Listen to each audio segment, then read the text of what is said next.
Join me right now is XFC welterweight contender Bobby Nash. How you doing, Bobby? How's life? I'm good. I'm good, man. Thank you for having me on today. No doubt, man. Let's jump right into it. You made your promotional debut, XFC 43 against Spencer Jebb. Got the first round knockout, man. It was pretty quick. What did you prove to yourself with that performance? Spencer Jebb is a really tough opponent. His last three fights were in for M1 Global out in Russia. So I knew going into that fight, he was going to be extremely tough. And, getting the knockout over a guy like him gave me a ton of confidence. And, I've always had a lot of confidence in my hands, but it just gave me even more confidence. It's showing that the work I'm putting in, it's seeing results. And I was very happy with it. And, been working the hands more, and I'm excited to let him go May 28th. Yeah, validation, right? Is that what it was? Definitely. Oh, yeah, for sure. Yeah, and also like proving to the promotion in a way that you signed the right guy. Exactly. And I tell people this all the time, man. XFC signed me in my absolute prime. They have me at my absolute best right now. I'm going to fight for them for a few years, and I'm excited.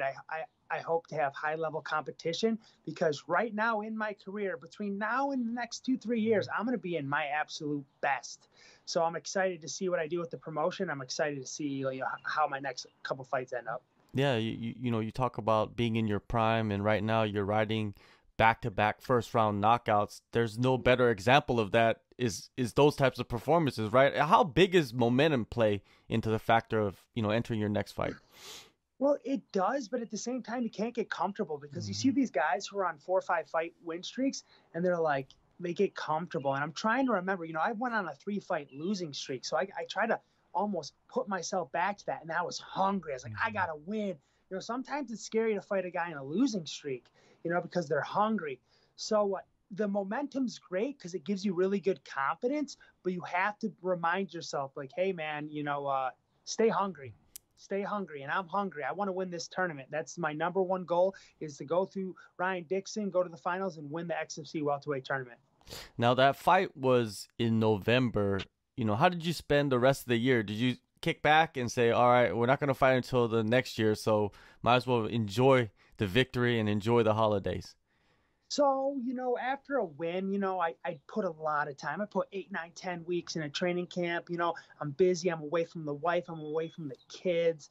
I put a lot of time into it. So after a fight, I do like to take a week or two off, maybe go on a vacation, take my girl out, do something, So, yeah, I do kick back a little bit. But that being said, it ain't like I'm kicking back for a month or two. It's like a week, and then I'm back in the gym, because this is, I enjoy it. I have fun training. I have fun competing. This is something that it's cool. It's really cool that I'm able to do this. So yeah, after this next fight, I'll take a week off, but I'll be back in the gym getting ready for that main event. For that final fight. In training and in your focus and your skill set, did you do anything in particular before you got into this training camp for XSC 44? For Ryan Dickson, yeah. Well, yeah, man, he's a tough opponent, man. He's a Brazilian jiu-jitsu black belt. He's going to come in strong. He's going to come in looking for takedowns. And obviously, you would think, try to utilize his jiu-jitsu. So, yeah, I am preparing that. I'm preparing my wrestling. I'm trying to get, I am a Division I college wrestler, which I think gives me an advantage. But, he is a good grappler, and he looked really impressive against Mike Hill in his last fight. Took him down in the first, 15 seconds. So I have to be ready for that. So, yeah, he's a puzzle, man. I have been working on it, but I've also been working on my striking, because I think if I can stuff a few shots, I can frustrate him and hopefully get the knockout. That's an interesting dynamic, too. A wrestler like yourself versus a grappler. You know what I mean? Like, yeah, the grappler will try to come and take you down. But do you see him maybe possibly pulling guard on you? I never thought of that, but I'm glad you bring it up, because that's, I guess, a possibility.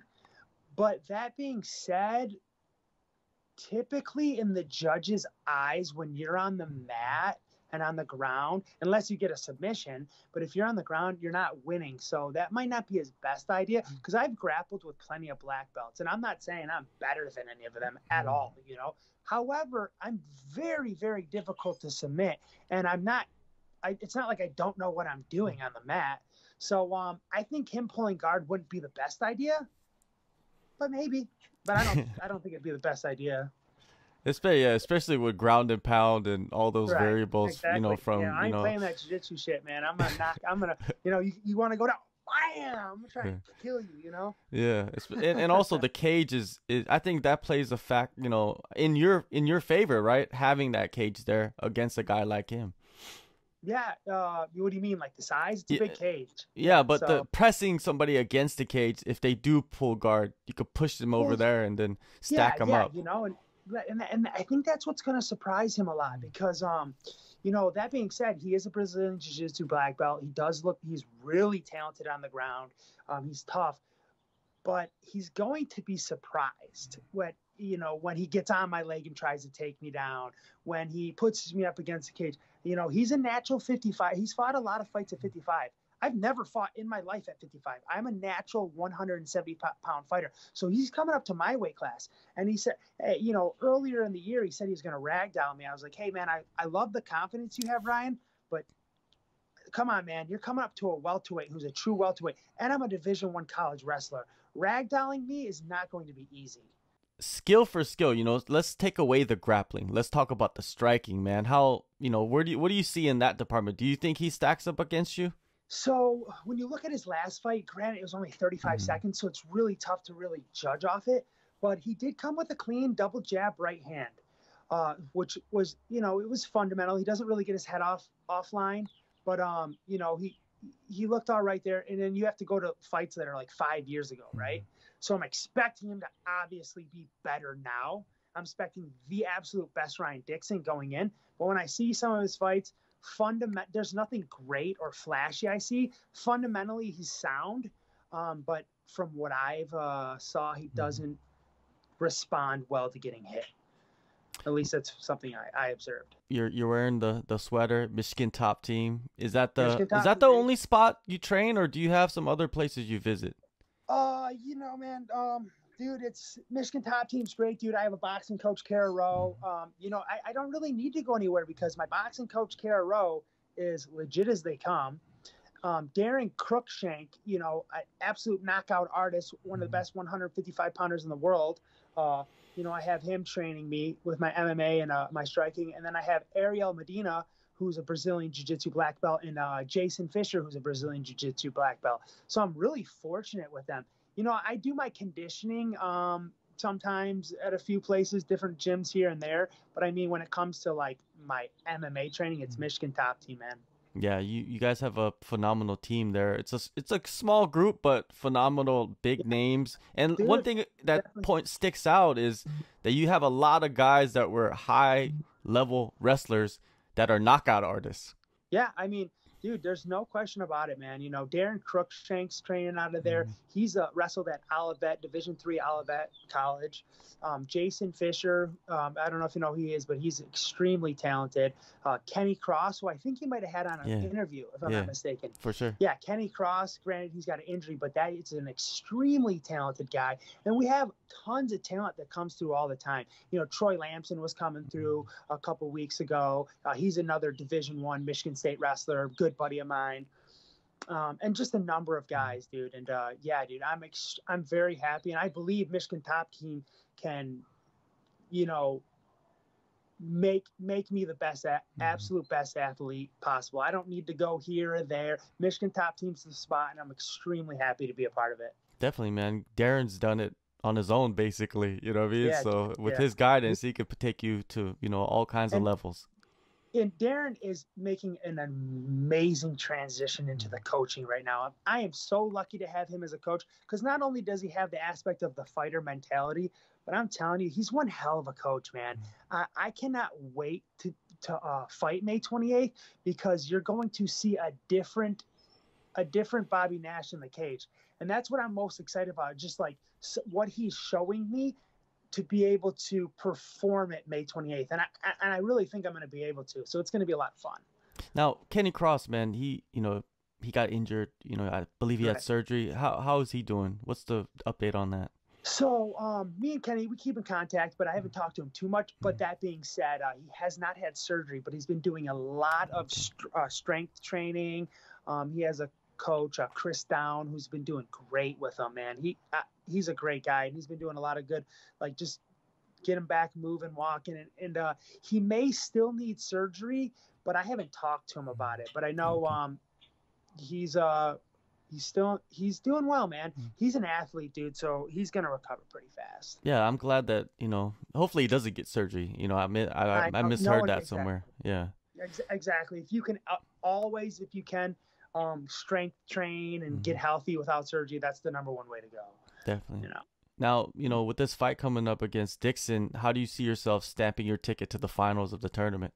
So Dickson, man, like I said, he's a tough competitor. He seems hungry. He just had a phenomenal performance his last fight, and it's going to be a tough fight. I have to come game. I have to come ready, and I have to come in shape. And the reason I say I have to come in shape is because if someone's on your leg, dude, you're sprawling, trying to whizzer, boom, and then you got to go up to striking. Oh, sometimes you get pretty damn tired, So conditioning has been a huge factor in this camp, and I think stacking up against him, I think most people, maybe not, would think maybe I'm a favorite just because I would think I have maybe more striking. And with being a Division I college wrestler, if it wants to go out of the ground, well, you have to take me down. And I think that's going to be a pretty hefty task. So I think he'll be pretty surprised. I don't think it's impossible for him to take me down, but I think it's going to be very difficult for him. And he's going to see how strong. So I'm really actually excited for the grappling, to be completely honest with you. I want him on the leg, and I want to see how he responds to when I sprawl and wizard. But yeah, I definitely see a finish without a question. No question I'm going to finish him. With the hands, huh? Because I guess you guys could neutralize the wrestling, the grappling exchanges. Yeah, I mean it's and that's kind of what I'm. I don't want to give too much away, but I want him to shoot, and I want him to. But let's put it this way: he's gonna have some hands on him. There's no question about that. For sure. Now on the other side of the bracket is LaRue Burley versus Carson Hardman, and both those guys are great athletes. What is your breakdown of that fight, and who do you see coming out on top? Oh, man, that's a really hard fight because so Carson Hardman is a young kid, man, but he hits like a goddamn truck, dude. Hits hard, athletic. I think he may be lacking in the skill department, but God damn it, is he an athlete? God damn it, can he knock someone out?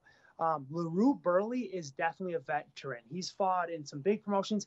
He actually early in Bubba Jenkins' career beat him, and he's another guy, heavy hitting guy, but I wasn't that impressed. It was unfortunate because I kind of went like, damn, that's LaRue Burley guy's a badass dude, but I wasn't that impressed with his last performance. He looked like he was out of shape. In that fight, I'm gonna have to give it to Carson Hardman. I think I'm gonna see him in the finals. But it's the fight game. I pick him wrong all the time, so I don't know. Yeah, me too. I pick him wrong all the time. So you never know with this sport, man. There's like it's a 50-50 for real. Now, anyways, there's no 50-50 about it. May 28th, XFC 44 welterweight tournament semifinals, man. It's going to be a great fight. Bobby, it's good to see you back in that cage again and riding this momentum that you have with back-to-back knockouts, man. It's going to be an incredible fight. And, yeah, man, thank you so much for the time, and hopefully we'll be speaking before the finals. Hey, man, thank you for having me, and I would definitely like to be on again, dude. It was cool seeing you. Hey, all the way out from South Korea. You got you, and here I am in Detroit, Michigan. Michigan, man, it's awesome, dude. It's cool.